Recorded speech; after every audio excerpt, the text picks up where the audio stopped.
Is high cholesterol a silent threat or a misunderstood number? For years, we've feared cholesterol like an invisible enemy.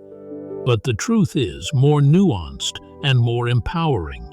Today, we'll walk through what cholesterol really is, why it matters, and what you can do starting now. Imagine your bloodstream as a river carrying boats. Cholesterol ships deliver essential cargo, hormones, vitamin D, and building blocks for cell membranes. Your body needs cholesterol to survive. The problem starts when the balance shifts. There are different types of cholesterol. LDL is often called bad because it can deposit in artery walls. HDL is the good carrier that helps remove excess. Triglycerides are another form of fat that travel with cholesterol and affect risk. Numbers on a lab report can feel like a sentence, but they are really a snapshot. We measure total cholesterol, LDL, HDL, and triglycerides to understand risk.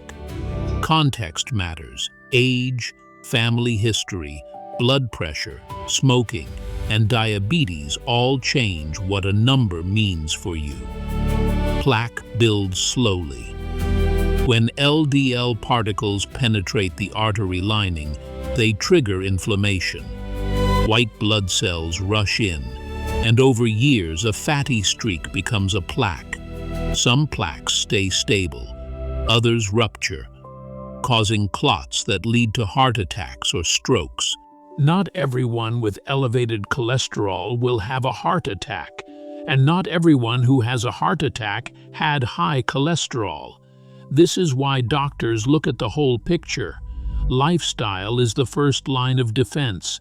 Eating patterns that lower LDL and triglycerides include adopting Mediterranean-style meals, more vegetables, whole grains, nuts, olive oil, and fatty fish. Avoid trans fats and limit processed foods high in refined carbs. Regular physical activity raises HDL and improves how your body handles fats and sugars. Aim for a mix of cardio and strength training most days of the week. Weight loss, even modest, lowers LDL and triglycerides. Smoking damages blood vessels and lowers HDL. Quitting improves your lipid profile quickly. Stress and sleep matter too. Poor sleep, chronic stress, and depression can raise inflammation and harm metabolic health. Sometimes lifestyle change is not enough. Genetics can play a major role. Familial hypercholesterolemia is an inherited condition that causes very high LDL from a young age and requires medical treatment. If your family has early heart disease, tell your doctor. When medication is needed, statins are the most common and effective option. They lower LDL significantly and reduce the risk of heart attack and stroke. For people who can't tolerate statins or need further lowering, newer drugs like PCSK9 inhibitors or ezetimibe can help. Medication decisions are personalized, weighing risk reduction against side effects and preferences. Testing intervals depend on risk. For many adults, checking lipids every 4 to 6 years is reasonable, but people with risk factors or on therapy need more frequent monitoring. Children with family histories may need earlier testing. Interpreting results requires talking with a clinician about overall cardiovascular risk, not just chasing a single number. Small steps add up. Swap one processed snack a day for a handful of nuts or fruit. Walk after meals for 10 minutes. Replace one red meat dinner with salmon or beans each week. These changes improve lipids, blood sugar, and blood pressure together. Track progress with objective measures. Weight, blood pressure, and follow-up lipid panels. Celebrate small wins and set realistic goals. Communities matter. Join a walking group, cook with friends, or find an online support space focused on heart-healthy living. Accountability and encouragement make behavior change stick. Myths persist. Eggs and dietary cholesterol are not the primary culprits for most people. Saturated fat and refined carbs have bigger impacts on blood lipids.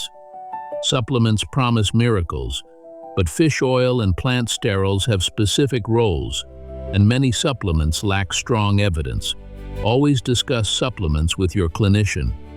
The emotional side of learning you have high cholesterol is real. It can trigger fear or denial. Meet that emotion with curiosity. Ask what your risk is, what can change it, and what the timeline looks like. Empowerment comes from information plus action. If you have high cholesterol, you are not doomed. You have options, lifestyle, medication, testing, and support. If your numbers are fine, use that as motivation to maintain healthy habits. Prevention is a powerful tool. Start by scheduling a checkup, writing down one food swap and one activity to add, and asking your clinician about your risk and family history. Knowledge without action changes nothing. Small actions repeated create lasting protection for your heart. Remember, cholesterol is part of your body's story, not the whole story. With steady steps, clear communication with your healthcare team, and supportive habits, you can manage risk and live well. Like, follow, and share to protect your heart. Ask your doctor one brave question today.